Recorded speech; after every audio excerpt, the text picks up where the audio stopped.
Eh oui, c'est le crack. Eh oui, c'est la faim. Mais c'est le crack parce que je viens de croquer quelques gâteaux et parce que j'avais faim. C'est une source inouïe d'opportunités, ce qui nous arrive actuellement. Voilà, vous avez entendu plein d'informations, c'est la fin du monde, c'est le crash, ça y est, c'est fini, les marchés vont baisser, etc. Bon, moi je vous propose, c'est d'être un petit peu plus positif. On avance. Où est-ce que nous en sommes donc le 5 mars 2021? Alors on va aller directement sur les graphiques. Donc voilà. Alors le SP500 en bougie mensuelle. Où est-ce que nous en sommes donc le 5 mars? Eh bien vous voyez déjà, on va parler du mois de février. Et le mois de février, eh bien initialement, on l'avait évoqué avec la présentation qu'on a vue il y a 15 jours, et on l'avait vu déjà préalablement, on voit que généralement, on a ici 67% des fois au mois de février, depuis 2009 jusqu'à 2020, où le cours finit plus haut qu'il n'avait commencé. On revient sur les graphiques, et ben on voit bien qu'ici, au mois de février, on a bien fini plus haut qu'on avait commencé. On n'est pas venu perforer la bande supérieure de Bollinger, on est bien au-dessus donc de la moyenne mobile 17 mois, donc sur le mois de mars, qu'on vient de commencer, eh ben généralement, au mois de mars, on a 57% des fois où on finit plus haut qu'on a commencé. Bon, on verra bien, c'est une stat, mais généralement, il y a un bon mois, que moi j'ai en tous les cas dans le collimateur, c'est ici le mois d'avril. Donc je prépare, si vous voulez, je fais ma cueillette pour le mois d'avril, où on a ici pratiquement plus de 80%, où le cours finit plus haut qu'il n'avait commencé. Alors bien entendu, on peut être dans la partie supérieure où effectivement le cours risque peut-être de être plus bas qu'il n'avait commencé. On verra, on verra. Donc on revient maintenant sur le graphique. Alors donc là, voilà, on est au-dessus donc de la moyenne mobile 17 mois. Alors demain. Et bien demain, on va commencer déjà par aujourd'hui. Si je compare le court terme et le moyen terme sur deux ETF adossés sur la volatilité sur le VIX, ok?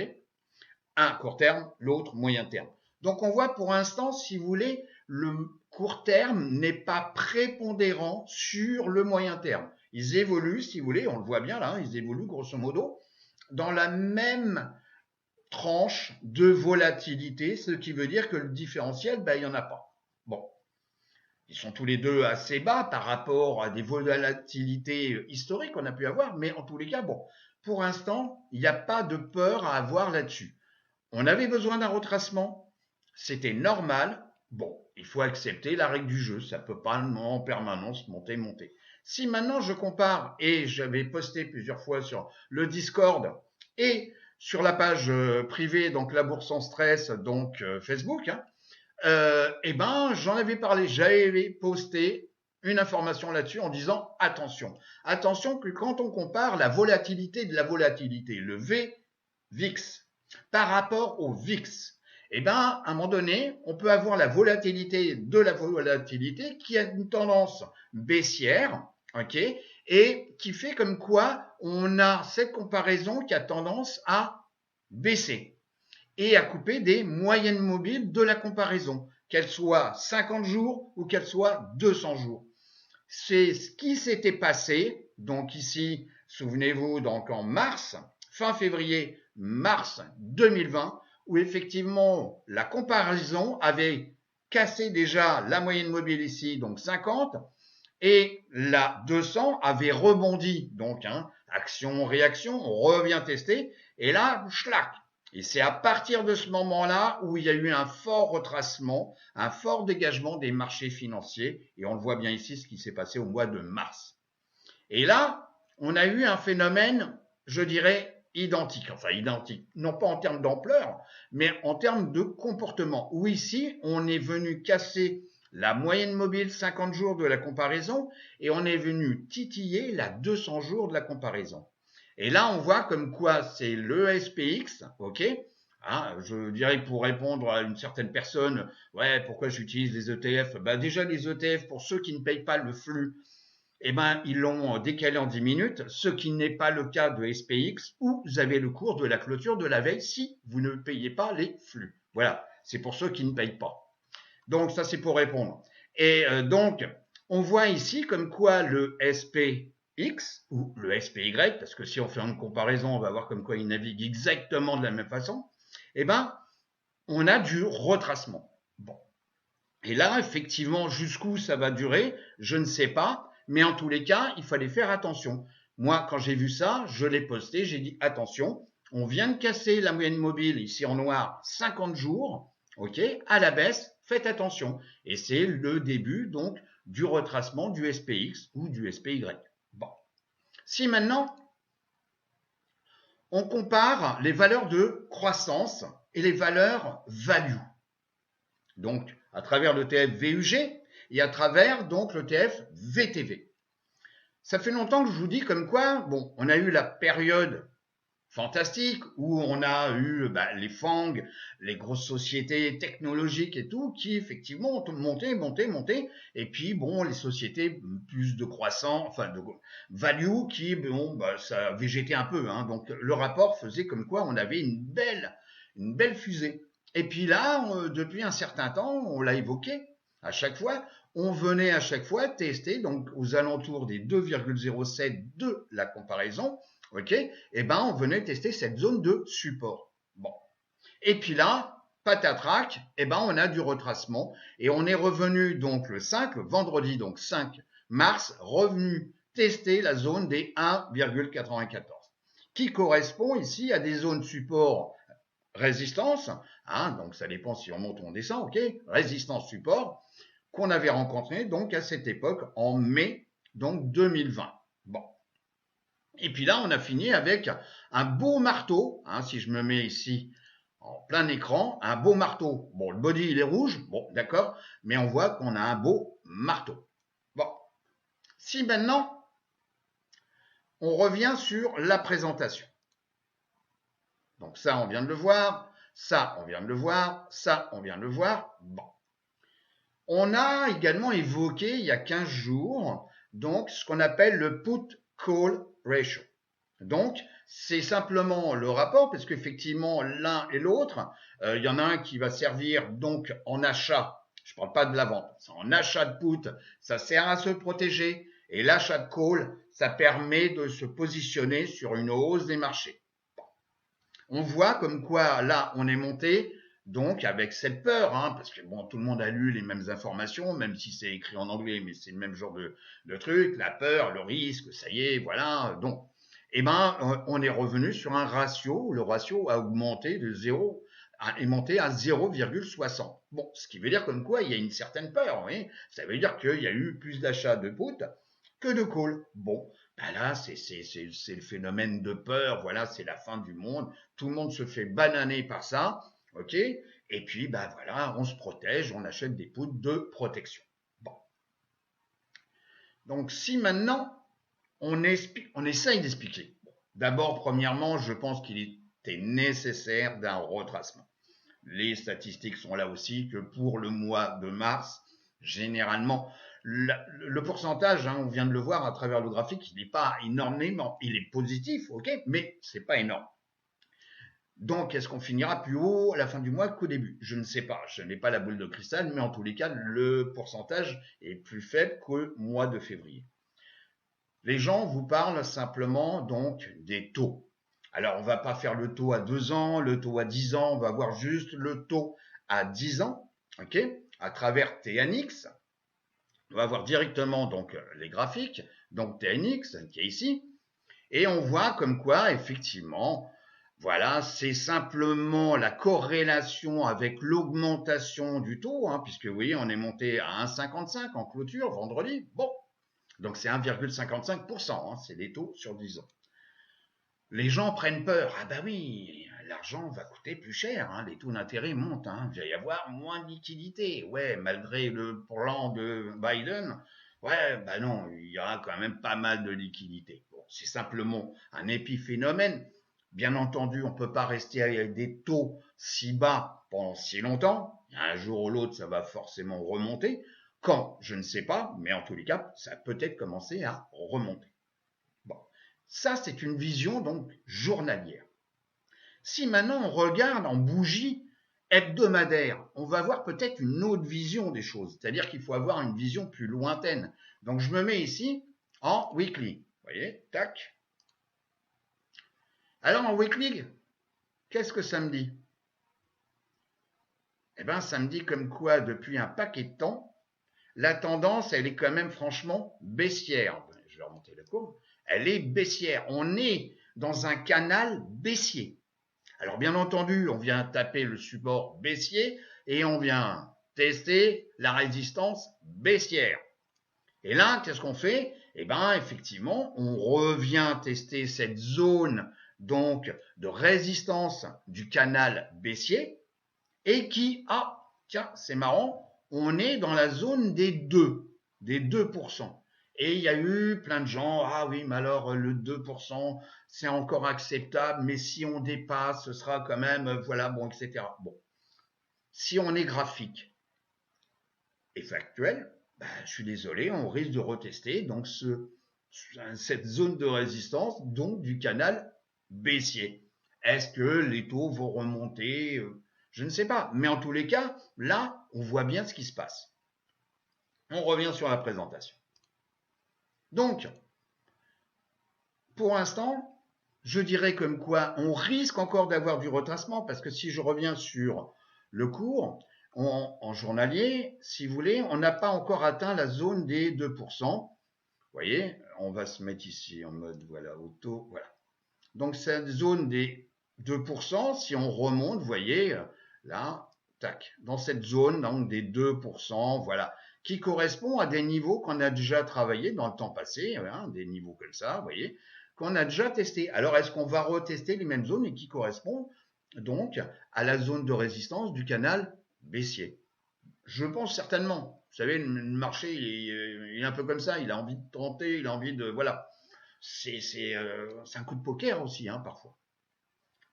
Mais bon, il y a quand même une belle organisation derrière et croyez-moi que bon, il y a quand même des gens qui tiennent les ficelles et il n'y a pas de hasard. Enfin, en tous les cas, c'est ma conviction. Si maintenant on regarde un phénomène qui est très simple, regardez ce qui se passe sur les financières. C'est pour ça que les financières ont bien monté. C'est simplement si les taux d'intérêt remontent, les financières vont se faire plus d'argent puisqu'effectivement, elles sont rémunérées aussi sur le taux d'intérêt. Donc, vous voyez comme quoi là, on est en bougie journalière, et ben, on a une tendance qui est sur un laps de temps depuis le début d'année. Hein, on est quand même haussier, voilà. On a mon petit fil conducteur, donc 10 jours. La 50, on est au-dessus, et la 200, elles ont une tendance donc haussière. Donc, les XLF, donc les financières, en ont profité. Eh bien, tant mieux, tant mieux. Jusqu'à quand? Bon, si on regarde, si vous voulez, d'une façon un petit peu plus visionnaire, on a testé ici des plus hauts historiques, hein, donc ici, dans la zone des 31 $ pour l'ETF XLF, ok, et là, on l'a carrément cassé. Bon, alors, c'est ce qu'on appelle hein, les plus hauts d'un an. Alors, est-ce que le plus haut d'un an va être remplacé par un nouveau plus haut d'un an? Bon, en tous les cas, il y a peut-être des ventes de put, peut-être à faire sur XLF. Bon. Je reviens sur la présentation. Donc, là, on vient de voir donc et également donc sur XLF. Voilà. Et puis également aussi quelque chose d'important, j'en parle souvent à chaque fois, c'est les FANG. Donc à travers donc l'indice NYFANG, voilà. On rentre le truc. Et puis là, on va se mettre non pas en mensuel, parce qu'en mensuel, bah, effectivement, on voit comme quoi ça monte très fort. Mais je voudrais quand même montrer comme quoi on a eu un retracement. C'est hein, les sociétés Amazon, Apple, Google. Donc tout ça, ça a retracé. On est venu tester et casser la moyenne mobile 50 jours, ok. Et puis là, bah, effectivement, c'est direction la zone hein, ici, hein, donc de support. Bon, à 5560. Voilà, excusez-moi, 5760. Bon, mais vendredi, juste un petit truc, on a un beau marteau. Alors, bien entendu, il y a ceux qui vont me dire oui, mais il faut faire attention. Oui, bien sûr, il faut faire attention. Mais enfin, c'est quand même un marteau. C'est un signe émotionnel quand même très fort, ok. Et puis là, on a un tout petit body qui est vert et alors une mèche. Ouh, donc, je dirais comme quoi il faut faire aussi là attention dans le sens où beaucoup peuvent être pris à contre-pied, où effectivement il y en a beaucoup qui sont mis peut-être vendeurs. Et comme ils sont vendeurs et puis qu'il y en a certains qui vont mettre tiens on y va et on va acheter, alors là les vendeurs croyez-moi qu'ils vont vendre et puis ça va augmenter les prix. Il va y avoir peut-être une belle réaction dans les jours qui viennent. Bon. Mais cependant, hein, tant qu'on n'a pas dépassé ici le plus haut, bah, on ne peut pas dire comme quoi, ça y est, on est reparti sur un marché haussier sur cet indice. Voilà. On revient sur la présentation. Bon, eh ben, je vous propose, là, ça va se faire sans caméra, on va faire un sommaire bien différent. Je vous retrouve. L'or, à travers l'ETF GLD. Donc, vous voyez comme quoi, déjà, premièrement, donc le 26 février, on avait cassé donc le zone de support, donc qui est situé à 165,28. Donc il faut multiplier par 10 hein, pour avoir le prix de l'or donc par once. Donc ici, on est sous la moyenne mobile 10 jours, qui elle-même est sous la 50. La 50 a croisé à la baisse la 200. Je pense qu'on va revenir, bon, c'est possible, hein, c'est le monde des possibles, à 157,24, retester cette zone-là.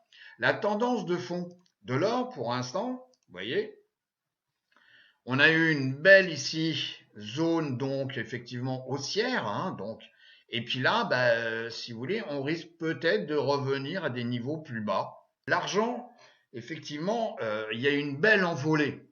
On pouvait penser comme quoi, par rapport à la tendance de fond, on pouvait avoir donc de nouveau des plus hauts qui étaient toujours plus hauts et revenir donc tester, etc., etc.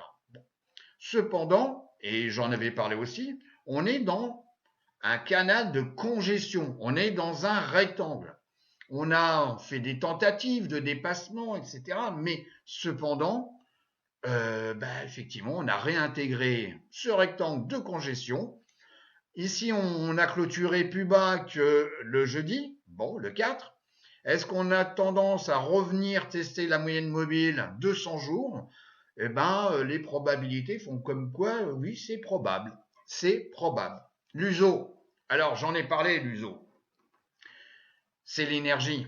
Donc, si vous voulez, c'est vraiment quelque chose d'important pour nos sociétés, pour nos économies.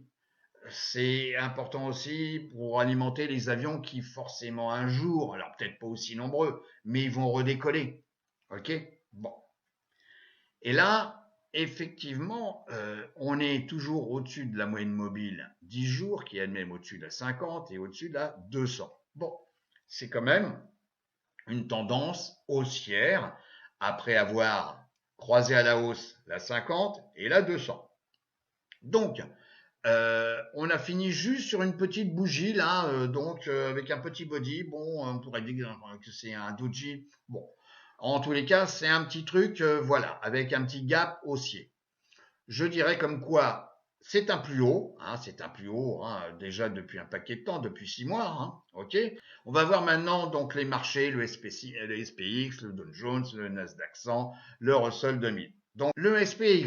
Donc on voit comme quoi déjà il vient de se reposer et clôturer au-dessus de la moyenne mobile 50 jours. On a eu ici une tentative, donc vous voyez, de baisse, il y a un retracement. On a cassé ici le jeudi donc la moyenne mobile 50 et puis on est repassé au-dessus et on a clôturé au-dessus. On vient également tester la moyenne mobile ici 10 jours. La tendance de fond est toujours haussière. Il ne faut pas l'oublier, la tendance est toujours haussière. On est bien au-dessus de la moyenne mobile 200 jours. Ok. Bon. On a juste un phénomène de retracement.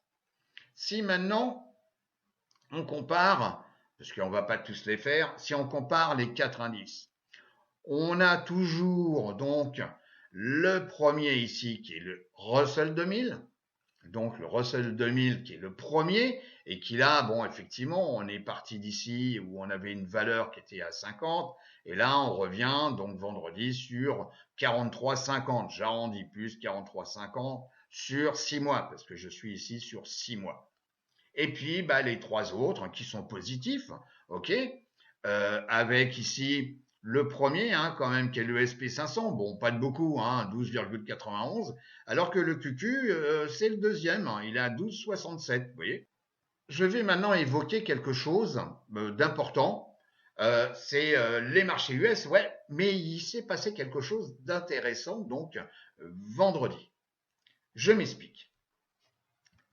On va voir directement donc voilà sur Finviz. Sur Finviz, j'ai paramétré donc c'est la fonction un screener pour détecter donc la forme. Donc ici c'est la forme de la bougie, hein, un candlestick. Donc un hammer vendredi avec donc une moyenne mobile hein, qui est en dessous du cours. Donc le cours est au-dessus de la moyenne mobile qui est très forte de 200 jours. Bon, avec un volume moyen important, avec un prix pour donc au-dessus de 5 dollars, bon, et avec une capitalisation au-dessus de 2 milliards.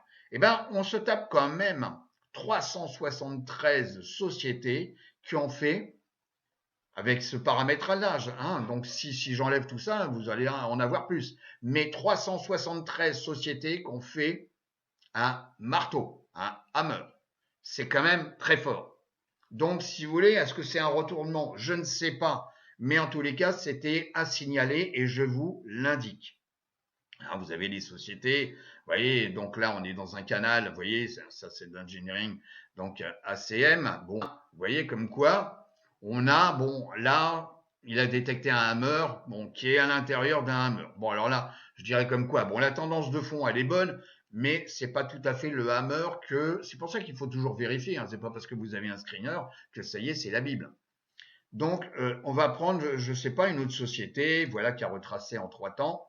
Voilà, ADSK, voilà. Bon, et ben là, vous voyez, on a également une belle bougie, un beau marteau. Ok.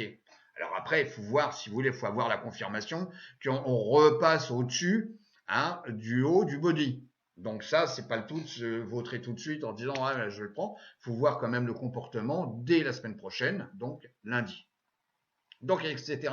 Donc sur ces sociétés où il y en a quand même un paquet qui ont fait un hammer. Et je prends l'exemple, donc ici, vous voyez, sur XBI, ça, ceci n'est qu'un exemple, c'est pas un conseil. XBI, donc, est un ETF sur les biotech. Et bien là, vous voyez comme quoi, est-ce que le message est important? Je dirais oui. Déjà, bon, effectivement, on a retracé rapidement. Alors peut-être effectivement, il manque peut-être la phase, donc là c'est 1, 2, 3, la phase 3. Bon. Cependant, on s'est rapproché de la moyenne mobile 200 jours. Bon, c'est un test, puisque préalablement, on avait cassé à la baisse la 50. Bon. On est toujours en dessous de mon petit fil conducteur, la moyenne mobile 10 jours. Soit. Mais on a quand même un beau marteau. Vous avez quand même ici, hein, vous avez 32 pages. Donc 32 pages à consulter. Alors après, hein, on peut augmenter les critères, hein, c'est-à-dire donc avec plus de volume, avec plus grosse capitalisation, voilà, bon, etc. En tous les cas, vous voyez, vous avez quoi faire. Alors il ne faut pas rester sur la première lettre, hein, donc le A, hein, ça va jusque, vous voyez ici, hein, sur le ou les trucs où généralement quand on est feignant, on n'y va jamais. Donc vous voyez, voilà, on a les sociétés, voilà, avec un Z. Ah bah tiens, ZNGA, vous voyez, eh ben c'est une société dans le gaming aussi. Donc est-ce que le gaming est un secteur, un sous-secteur plus exactement, qui peut être intéressant à suivre? Ça l'a été, ça l'a été. Il faudrait approfondir un petit peu l'analyse, mais en tout cas, ZNGA fait partie d'un sous-secteur hein, des jeux électroniques, hein, voilà, et des multimédias, et qui nous fait donc une belle bougie. Hein, on peut regarder la confirmation sur GA, voilà. Voilà. Bon. Alors, est-ce qu'il faut partir là tout de suite? Non. Bon, déjà, on a clôturé sous la moyenne mobile 50. Il faut attendre donc la semaine prochaine, lundi ou mardi, etc., voir le comportement. Mais c'est intéressant parce qu'on vient également, vous voyez, retester ici une zone donc ex de support qui était résistance à un moment donné, donc aux alentours, vous voyez, des 9,80, j'arrondis, 9,80 dollars. Donc ça peut être intéressant.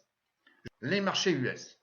Donc là, on a fait une ventilation donc de la capitalisation. Et vous voyez comme quoi c'est normal, puisque j'avais évoqué qu'il y avait les micros qui avaient bien superformé sur une semaine, donc il y a 15 jours. Vous voyez comme quoi là, il y a une distribution des cartes qui est différente, puisqu'on est en phase de retracement. Et donc, il n'y a que les mégas et les larges capitalisations. Donc là, vous avez les larges, c'est 10 milliards et jusqu'à 200. OK. Et puis les mégas, c'est au-dessus de 200 milliards. Donc on voit bien comme quoi il n'y a que ces sociétés qui ont superformé dans la semaine. Si maintenant on regarde sur 6 mois, eh ben, vous voyez comme quoi, bon, c'est toujours les nanos qui en ont plus profité. Et regardez sur un an, voilà. Donc là, on est en phase de retracement. Bon, c'est normal. Également, le pourcentage des sociétés, donc au-dessus de la moyenne mobile, 50, 50 jours.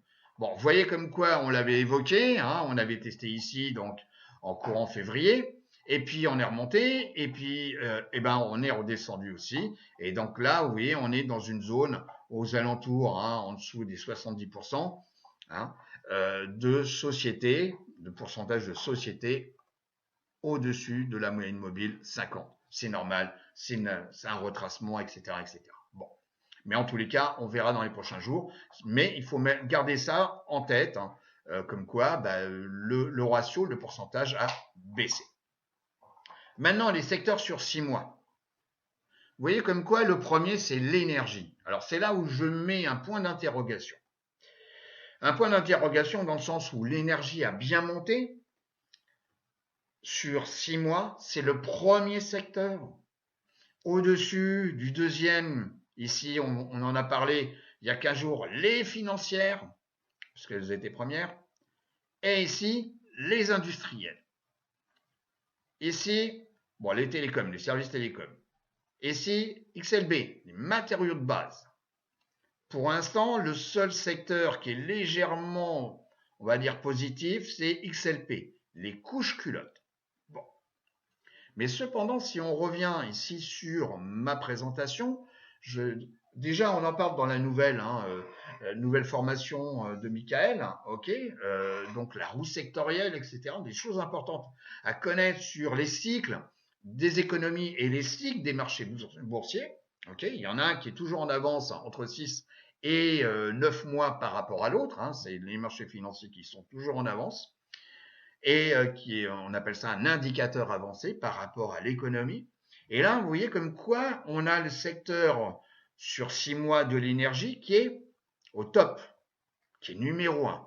On a vu cette phase-là donc à travers différents billets, donc les matériaux de base et les industriels. On a vu la phase aussi des consommateurs, donc tout ce qui est biens et services de consommation cyclique, la technologie, on l'avait vu aussi, et puis là, on a en deuxième position, là, les financières. Bon, il nous manque, pour qu'ils se réveillent, donc on a vu aussi, les télécoms sont bien présents, les services, vous voyez, et puis la santé, pour l'instant, ça s'est réveillé un peu, XLP, c'est le dernier secteur. Bon, je dirais comme quoi il faut quand même faire attention sur la phase d'avancement donc des marchés financiers par rapport à l'économie. L'économie, elle peut continuer encore à monter, à se développer sur une période de 6 à 9 mois. Bon, mais je dis actuellement, si c'est comme ça, il faut être prudent sur, on va dire, du très court terme, sur, je dirais, du 6 mois, 9 mois, ok, sur, entre guillemets, sur les marchés financiers. Voilà. Il faut faire attention et je pense que 2022, je mettrai un gros point d'interrogation. Mais en tous les cas, vous voyez comme quoi le XLE, c'est le premier secteur sur un an. Et je dirais comme quoi il faut faire attention, puisqu'effectivement, dès qu'on va continuer, vous voyez, bon, ici on a la santé, on a les financières, on a les télécoms. Donc si on continue comme ça, on risque de passer en phase de compression sur les économies. Alors ça se fait pas en 2 jours, bien entendu, mais il faut faire attention. Donc là, je dirais comme quoi, autant je suis encore positif sur du très court terme, sur du swing trading, voilà, ou sur des ventes de put avec une échéance relativement courte en termes de maintien de la position. C'est ça que ça veut dire. Je dirais il faut faire quand même attention avec ce XL. Voilà. Alors, Également, donc les sous-secteurs à suivre sur, on va dire, sur une semaine. Vous voyez comme quoi on a donc les 10 premiers. On voit donc tout ce qui est un forage donc de pétrole et de gaz, tout ce qui est donc exploration et puis production de gaz et voilà. On a les montages financiers, l'acier, voilà, bon, etc., etc. Donc voilà, tout ça, c'est ce qui s'est passé sur cette semaine. Alors c'est un contre-coup. Si vous voulez, on a vu l'USO hein, également qui continue de monter. On a beaucoup de sociétés et de secteurs qui ont retracé et donc bah, certains sous-secteurs et secteurs en ont profité. C'est ça le message. Donc là, on peut voir également la même chose sur 6 mois. Et vous voyez comme quoi sur 6 mois, hein, avec la sélection, elle se fait là, bah, on retrouve un peu hein, les objets de luxe, le drilling, bon, ça on vient d'en parler, les grands magasins, l'aluminium, le cuivre. Là, ça fait un paquet de temps que j'en parle, donc tout ce qui est bah, shipping, c'est-à-dire donc le fret maritime, voilà. Donc le charbon, l'exploration et production de gaz et de pétrole, voilà, donc le real estate donc diversifié, et puis le textile, la fabrication de textile, voilà. Donc je vais vous souhaiter en tous les cas une bonne semaine de trading. Et puis, je vous dis à très bientôt. Et n'oubliez pas de liker, de suivre notre chaîne et de nous poster donc des commentaires. À bientôt.